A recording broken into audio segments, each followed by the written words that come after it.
getting whitewashed by New Zealand cricketers at home, an escalating diplomatic tiff with Canada, and more murders in Manipur.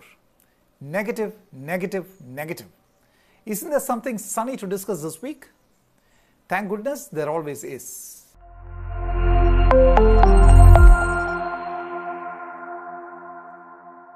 When you hear builder, realtor, developer, what quickly comes to mind is not normally a halo, more likely suspicious land deals, big bad debts with the banks, and delayed construction leaving buyers in the doldrums, even after RERA.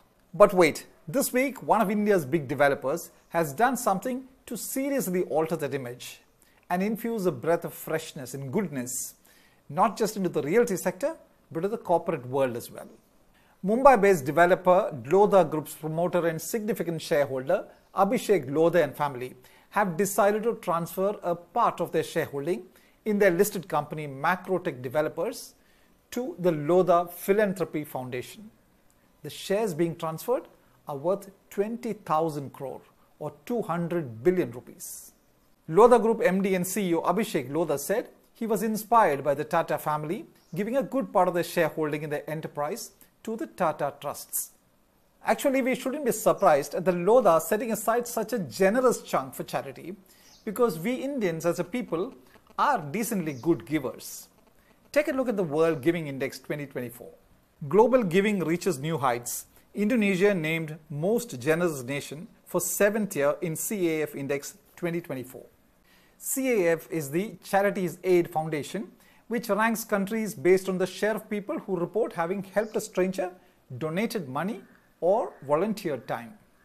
Indonesians have been found to be in a different league altogether.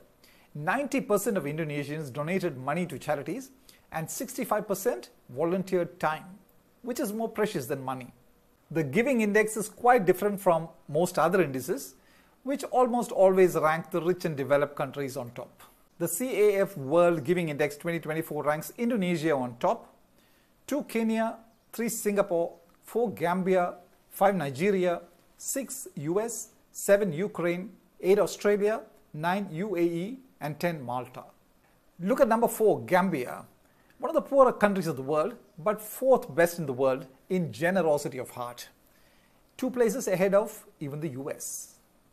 We aren't bad either. We are at 26, ahead of Saudi Arabia, which is at 33, 37 Germany, 46 Sweden, and 65 Switzerland.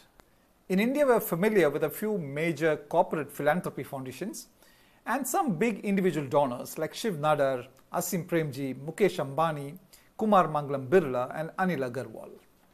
That list now transcends age with a number of young philanthropists like Zerodha co-founder Nikhil, Kamath, and Adar, Poonawalla. Entry of the Lodha Group into that major league with a corpus of 200 billion rupees is a refreshing development that sends out multiple messages to our country, which is deeply entrenched in socialism and views most business houses with suspicion. That corporates can, and many are, responsible social entities, and that greed is not the primary driver of business houses. Giving is good living, isn't it?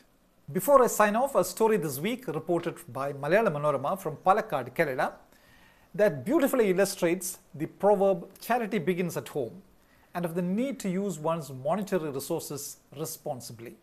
Daily wage earner Selvaraj, who used to spend roughly 70 rupees every day on smoking, stopped the habit after 34 long years and soon realized how the savings could fund his teenage son S. Jagannath's athletics ambitions. At this week's Kerala State School Sports Championships, Jagannathan came first in the junior boys 3000 meters, giving his father a new high that tobacco never could give him. Lodha Group's 200 billion rupees or Selvaraj's 70 rupees a day set aside for good deeds can give returns like nothing else can.